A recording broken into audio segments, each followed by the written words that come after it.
ಕೊನೆಯ ವಿಡಿಯೋದಲ್ಲಿ ನಾವು ಚರ್ಚಿಸಿರುವುದು 1. ಮಲ್ಟಿಮೀಟರ್ ಬಳಸಿ ಎಲ್ವಿಡಿಟಿ ಸುರುಳಿಗಳನ್ನ ಪರೀಕ್ಷಿಸುವುದು. 2. CRO ಬಳಸಿಕೊಂಡು ಔಟ್ಪುಟ್ ವೋಲ್ಟೇಜ್ ಗಳನ್ನ ಅಳೆಯುವುದು. ಅದರ ಜೊತೆಗೆ ಇಂದಿನ ವಿಡಿಯೋದಲ್ಲಿ ಸೂಚಕದೊಂದಿಗೆ ಎಲ್ವಿಡಿಟಿಯನ್ನ ಬಳಸಿಕೊಂಡು ಸ್ಥಳಾಂತರವನ್ನ ಅಳೆಯುವುದು ಹೇಗೆ ಎಂದು ನಾವು ಚರ್ಚಿಸಲಿದ್ದೇವೆ. ವಿಧಾನ ಕಾರ್ಯ 1. ಸೂಚಕದೊಂದಿಗೆ ಎಲ್ವಿಡಿಟಿ ಬಳಸಿಕೊಂಡು ಸ್ಥಳಾಂತರ ಮಾಪನ. ಹಂತ 1. ಎಲ್ವಿಡಿಟಿ ಕಾಯಿಲ್ಗಳನ್ನು ಎಲ್ವಿಡಿಟಿ ಸಿಗ್ನಲ್ ಕಂಡೀಷನರ್ ಸೂಚಕ ಅಥವಾ ಟ್ರೈನರ್ ಕಿಟ್ಗೆ ಸಂಪರ್ಕಿಸಿ. ಎಲ್ವಿಡಿಟಿಗಾಗಿ ಸಿಗ್ನಲ್ ಕಂಡೀಷನರ್ಗಳು ಸಾಮಾನ್ಯವಾಗಿ ಟರ್ಮಿನಲ್ಗಳು ಅಥವಾ ಕನೆಕ್ಟರ್ಗಳನ್ನು ಎಕ್ಸಿಟೇಷನ್ ವೋಲ್ಟೇಜ್ ಇನ್ಪುಟ್, ಗ್ರೌಂಡ್ ಮತ್ತು ಟ್ರೈನರ್ ಕಿಟ್ನಲ್ಲಿನ ಡಿಫರೆನ್ಷಿಯಲ್ ಔಟ್ಪುಟ್ ಸಿಗ್ನಲ್ಗಾಗಿ ಲೇಬಲ್ ಮಾಡಿರುತ್ತವೆ. ಹಂತ 2. ಎಲ್ವಿಡಿಟಿ ಮಧ್ಯದಲ್ಲಿ ಕೋರ್ ಅನ್ನು ಇರಿಸಿ ಅಥವಾ ಸೂಚಿಸಿದ ಪ್ರಮಾಣದಲ್ಲಿ ಶೂನ್ಯ ಸ್ಥಾನದಲ್ಲಿ ಇರಿಸಿ. ಮಧ್ಯದ ಸ್ಥಾನಕ್ಕೆ ಕೈಯಿಂದ ಕೋರ್ ಅನ್ನು ನಿಧಾನವಾಗಿ ಸರಿಸಿ.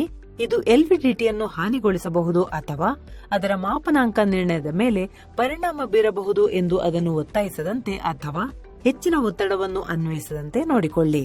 ಹಂತ 3. ಶೂನ್ಯ ನಾಬ್ ಅನ್ನು ಹೊಂದಿಸಿ ಮತ್ತು ಡಿಸ್ಪ್ಲೇ ಅನ್ನು ಶೂನ್ಯಗೊಳಿಸಿ.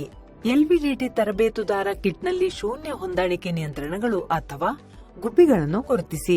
ಪ್ರದರ್ಶನವು ಶೂನ್ಯವನ್ನು ಓದುವವರೆಗೆ ಎಲ್ವಿಡಿಟಿ ಔಟ್ಪುಟ್ ಸಿಗ್ನಲ್ ಅನ್ನು ಹೊಂದಿಸಲು ಶೂನ್ಯ ಹೊಂದಾಣಿಕೆ ನಾಬ್ ಅನ್ನು ಬಳಸಿ. ಮಿತಿ ಮೀರಿದ ಪರಿಹಾರ ಅಥವಾ ತಪ್ಪು ಜೋಡಣೆಯನ್ನು ತಪ್ಪಿಸಲು ನಾಬ್ ಅನ್ನು ನಿಧಾನವಾಗಿ ಮತ್ತು ಎಚ್ಚರಿಕೆಯಿಂದ ತಿರುಗಿಸಿ. ಶೂನ್ಯ ನಾಬ್ ಅನ್ನು ಸರಿಹೊಂದಿಸಿದ ನಂತರ ಯಾವುದೇ ಇನ್ಪುಟ್ ಸ್ಥಳಾಂತರ ಅಥವಾ ಕೋರ್ನ ಚಲನೆ ಇಲ್ಲದಿದ್ದಾಗ ಪ್ರದರ್ಶನವು ಶೂನ್ಯವನ್ನು ಓದುತ್ತದೆ ಎಂದು ಪರಿಶೀಲಿಸಿ. ಹಂತ 4. ಎಲ್ವಿಡಿಟಿ ಕೋರ್ ಅನ್ನು 5 ಮಿಲಿಮೀಟರ್ ಹಂತಗಳಲ್ಲಿ ಹೆಚ್ಚಿಸಿ. ನೀವು ಒಟ್ಟು 20 ಮಿಲಿಮೀಟರ್ ಸ್ಥಳಾಂತರವನ್ನು ತಲುಪುವವರೆಗೆ ಎಲ್ವಿಡಿಟಿ ಕೋರ್ ಅನ್ನು 5 ಮಿಲಿಮೀಟರ್ ಏರಿಕೆಗಳಲ್ಲಿ ಮುಂದಕ್ಕೆ ಚಲಿಸುವುದನ್ನು ಮುಂದುವರಿಸಿ. ಪ್ರತಿ 5 ಮಿಲಿಮೀಟರ್ ಹೆಚ್ಚಳದ ನಂತರ ಎಲ್ವಿಡಿಟಿ ಟ್ರೈನರ್ ಕಿಟ್ನಲ್ಲಿ ಪ್ರದರ್ಶಿಸಲಾದ ಔಟ್ಪುಟ್ ರೀಡಿಂಗ್ ಅನ್ನು ಗಮನಿಸಿ. ಈ ರೀಡಿಂಗ್ ಅದರ ಆರಂಭಿಕ ಸ್ಥಾನದಿಂದ ಎಲ್ವಿಡಿಟಿ ಕೋರ್ನ ಸ್ಥಳಾಂತರಕ್ಕೆ ಅನುರೂಪವಾಗಿದೆ. 1. ಎಲ್ವಿಡಿಟಿ ಕೋರ್ ಅನ್ನು ಮುಂದಕ್ಕೆ ಸರಿಸಿದಂತೆ, ಅಂದರೆ ಆರಂಭಿಕ ಶೂನ್ಯ ಸ್ಥಾನದಿಂದ ದೂರ, ಔಟ್ಪುಟ್ ಸಿಗ್ನಲ್ ಸಾಮಾನ್ಯವಾಗಿ ಪ್ರಮಾಣಾನುಗುಣವಾಗಿ ಹೆಚ್ಚಾಗುತ್ತದೆ. 2. ಎಲ್ವಿಡಿಟಿ ಟ್ರೈನರ್ ಕಿಟ್ನಲ್ಲಿ ಪ್ರದರ್ಶಿಸಲಾದ ಔಟ್ಪುಟ್ ವೋಲ್ಟೇಜ್ ಅಥವಾ ಸಿಗ್ನಲ್ ಕೋರ್ ಶೂನ್ಯ ಸ್ಥಾನದಿಂದ ದೂರ ಸರಿಯುತ್ತಿದ್ದಂತೆ ಸಾಮಾನ್ಯವಾಗಿ ಇರುತ್ತದೆ. ಹಂತ 5. ಎಲ್ವಿಡಿಟಿಯಲ್ಲಿ ಕೋರ್ ಅನ್ನು ಕೇಂದ್ರ ಸ್ಥಾನಕ್ಕೆ ಹಿಂತಿರುಗಿ. ಹಂತ 6. ಎಲ್ವಿಡಿಟಿ ಕೋರ್ ಅನ್ನು ಹಿಮ್ಮುಖ ದಿಕ್ಕಿನಲ್ಲಿ ಹೆಚ್ಚಿಸಿ. ಪ್ರತಿ ಬಾರಿಯೂ 5 ಮಿಲಿಮೀಟರ್ ಹಿಂದಕ್ಕೆ ಹೆಜ್ಜೆ ಹಾಕಿ. ಎಲ್ವಿಡಿಟಿ ಕೋರ್ ಅನ್ನು ಹಿಮ್ಮುಖ ದಿಕ್ಕಿನಲ್ಲಿ ಹೆಚ್ಚಿಸಿ. ಪ್ರತಿ ಬಾರಿಯೂ 5 ಮಿಲಿಮೀಟರ್ ಹಿಂದೆ ಸರಿಸಿ. ಪ್ರತಿ 5 ಮಿಲಿಮೀಟರ್ ಇಳಿಕೆಯ ನಂತರ ಎಲ್ವಿಡಿಟಿ ಟ್ರೈನರ್ ಕಿಟ್ನಲ್ಲಿ ಪ್ರದರ್ಶಿಸಲಾದ ಔಟ್ಪುಟ್ ರೀಡಿಂಗ್ ಅನ್ನು ಗಮನಿಸಿ.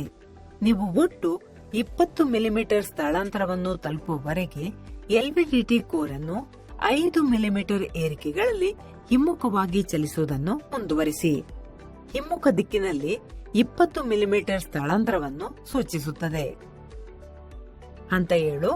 ಕೋರ್ ಸ್ಥಳಾಂತರದ ಪ್ರತಿ 5 ಮಿಲಿಮೀಟರ್ ಇಳಿಕೆಗೆ ಅನುಗುಣವಾಗಿ ಔಟ್ಪುಟ್ ರೀಡಿಂಗ್ಗಳನ್ನು ರೆಕಾರ್ಡ್ ಮಾಡಿ. ವ್ಯತಿರಿಕ್ತವಾಗಿ ಎಲ್ವಿಡಿಟಿ ಕೋರ್ ಅನ್ನು ಹಿಂದಕ್ಕೆ ಸರಿಸಿದಂತೆ, ಅಂದರೆ ಆರಂಭಿಕ ಶೂನ್ಯ ಸ್ಥಾನದ ಕಡೆಗೆ, ಔಟ್ಪುಟ್ ಸಿಗ್ನಲ್ ಸಾಮಾನ್ಯವಾಗಿ ಪ್ರಮಾಣಾನುಗುಣವಾಗಿ ಕಡಿಮೆಯಾಗುತ್ತದೆ.